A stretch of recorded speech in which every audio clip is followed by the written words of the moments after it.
Hi, for this week's episode of the Southern Ohio Farm Show, we're going to be visiting Sims Family Golf Center, where we are going to teach you some tips that you can use at home and some drills to use at home to become better this spring. And we'll also have an update on April gardening from Dr. Tim McDermott.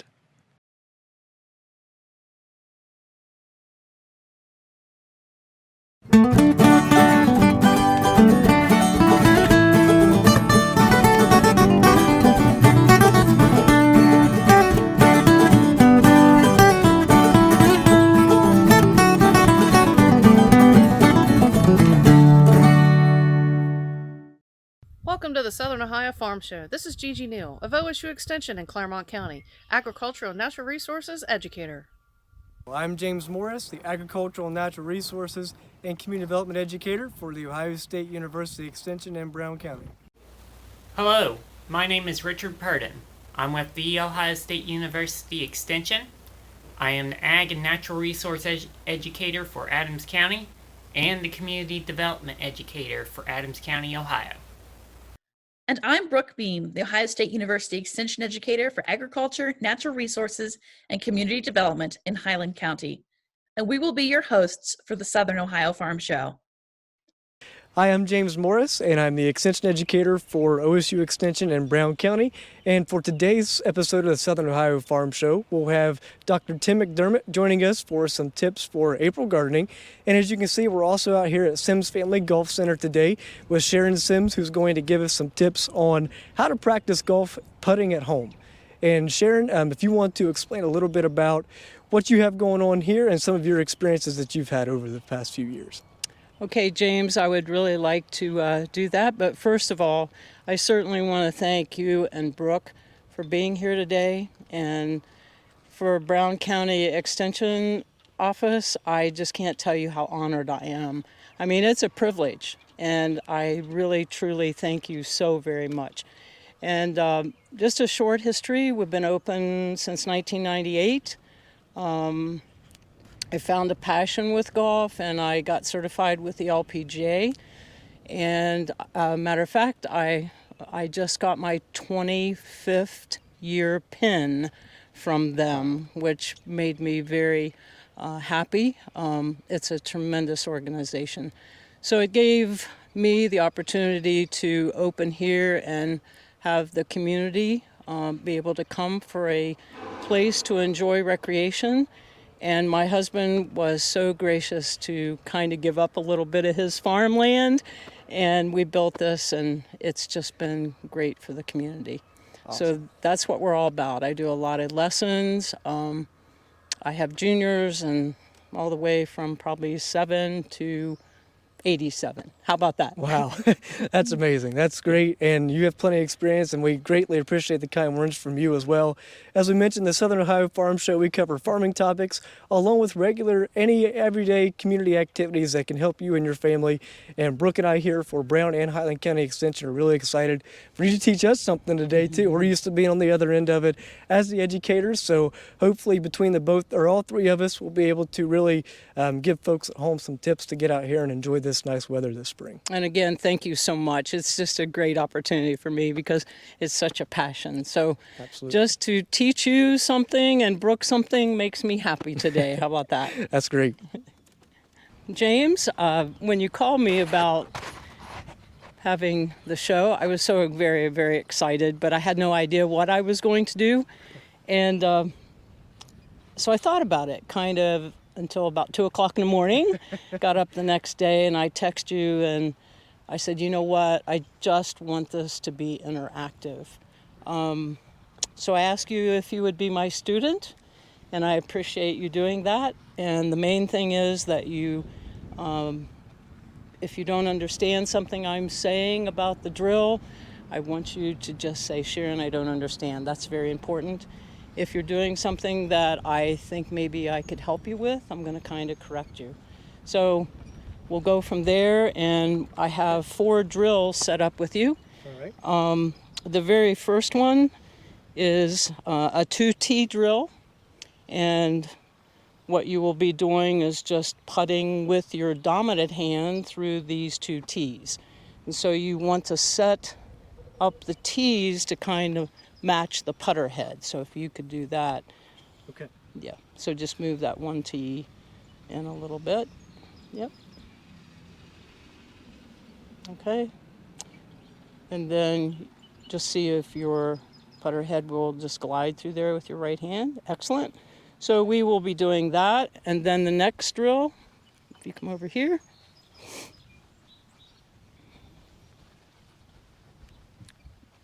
Now this drill, we need to just move that shaft, if you don't mind. Just move that out of there. You need to readjust anywhere, would? Okay, so the next drill I want you to do, and people at home, if you're watching, you can do this in your home. You can set up the distance and just put a towel down. And so the goal in putting is definitely when you miss, you want to just miss about 17 inches beyond the towel, Okay. or beyond your putt, the hole. So you're going to putt and see if you can get the golf balls to either go into the cup or to land on the towel. All right, so you're going to be All right. putting from here, Okay. and then you will putt to see if you go in or be on the towel. Okay? Okay. You got that? Yep. The next one, this is called jump the shaft.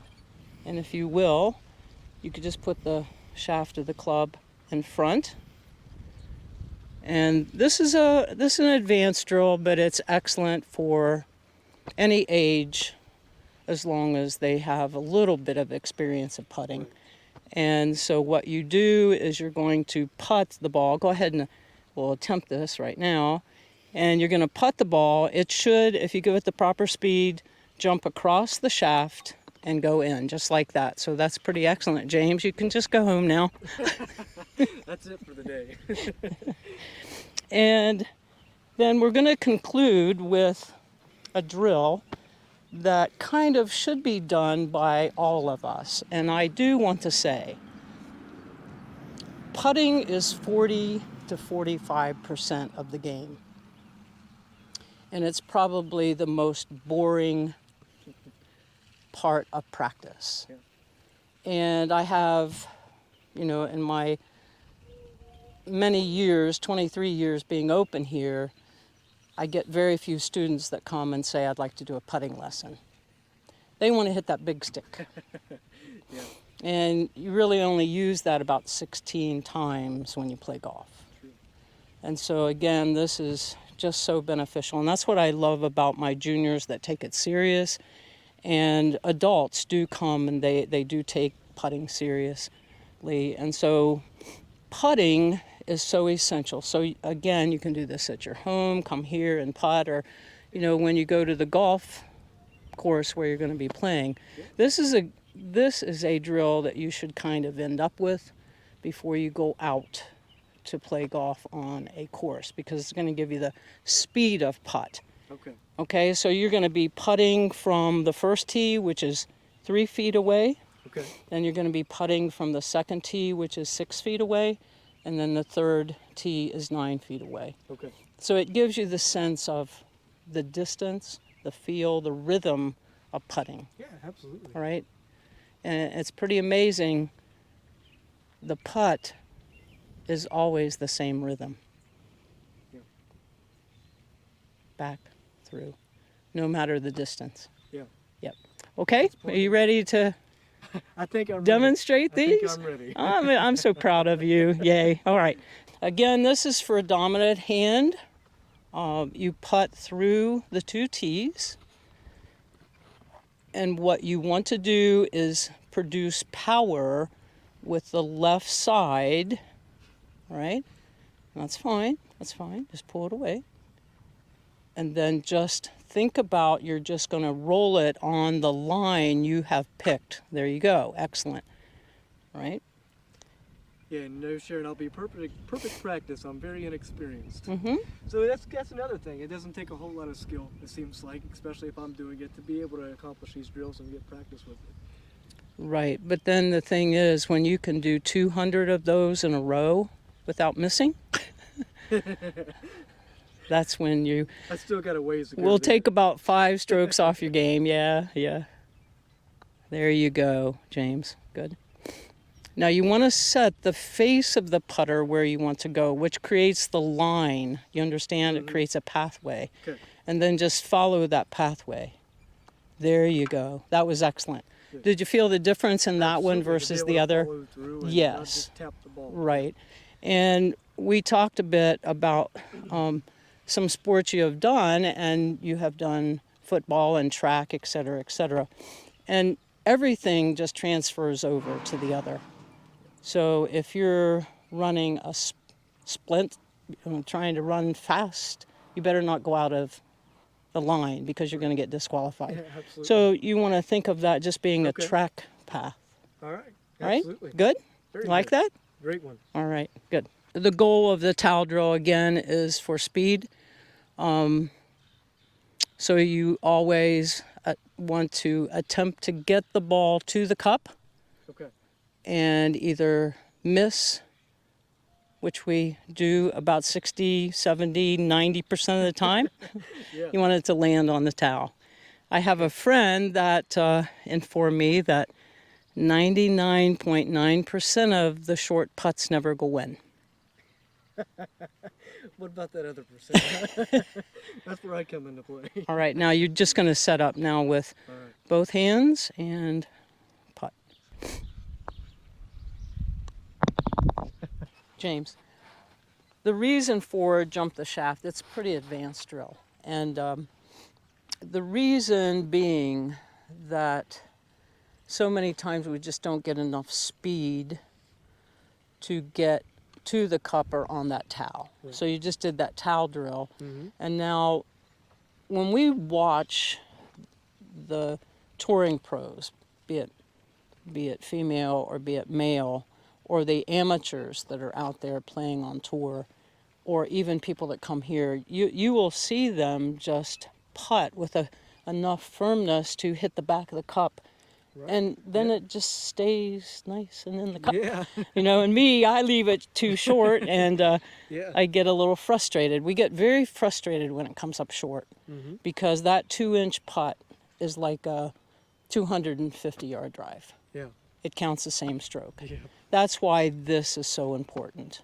Okay. Okay? Absolutely. So what Makes you're sense. going to do, you're going to putt. Now remember, we're going to set the club face where you want to go. You're going to create the line.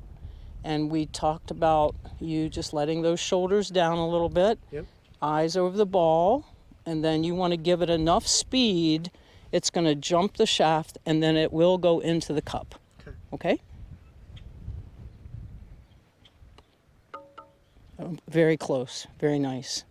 And very nice speed there. I'm going to go back behind you and just check out your alignment. Okay.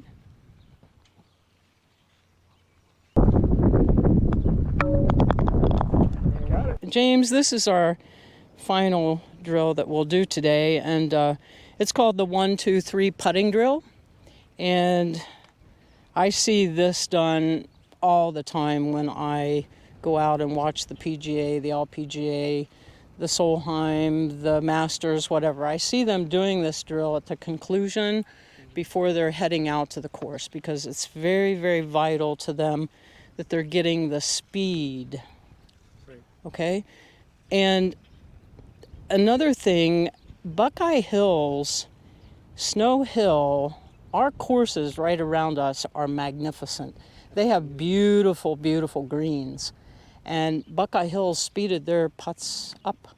Mm-hmm. And so just to get the feel of those, Right. it's like, ooh, this has changed. Yeah. And so this is a great drill to do right before you go out to play. Okay. All right? So what you're going to do, you're going to hit from 3 feet away, 6 feet away, 9 feet away, and you could go back to 12. It doesn't make any difference. Right. But I want you just to follow what you've learned today. So the things that I want to just share with you is that I would like to see you let those shoulders down a little bit, just exhale. Keep your eyes kind of over the ball. Mm-hmm. And then if you will, attempt to remember that little negative drill, that little dot that's down there on Yep. the ground. And I think that's going to help you a lot. I think you've done an excellent job with it I today. think we've came a long way. So. Yes, yes. Okay. So just put the first one, then move back to the next. All right. Now make sure you aim and create your pathway.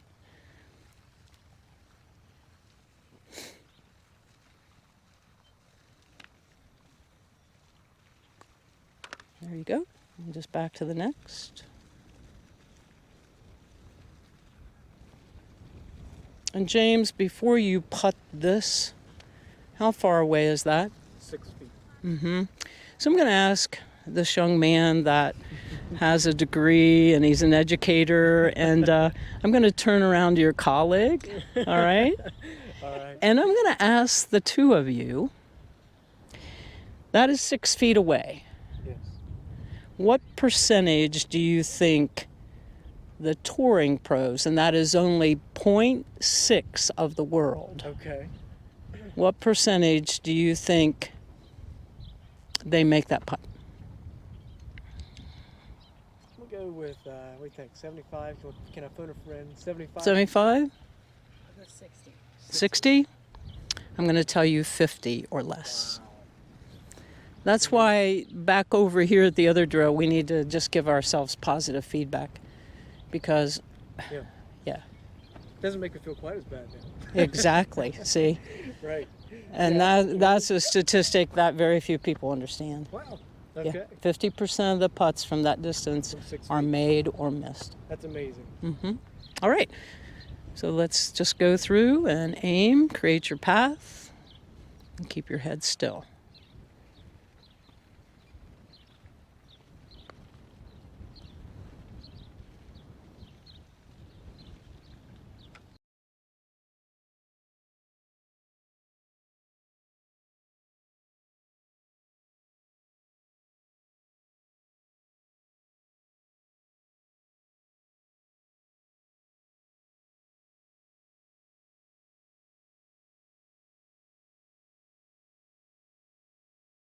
Thank you to Sharon Sims and the Sims Family Golf Center for hosting us for this week's episode of the Southern Ohio Farm Show.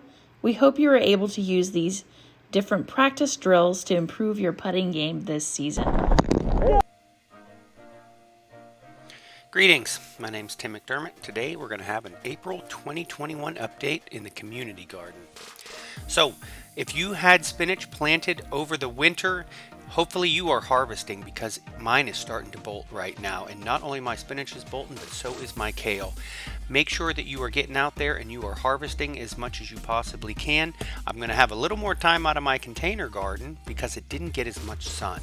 But get your harvest in before you lose it.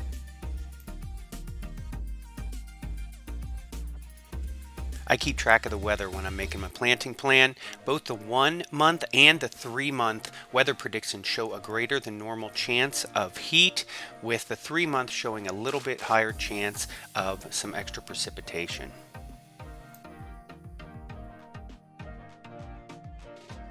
So if you are growing your own seeds indoors, it's probably a little bit too late to do your tomatoes and peppers depending on when you get this. Right now is April 8th. This is about as late as I would still start them to get them outside by June 1st. But keep planting your lettuce indoors.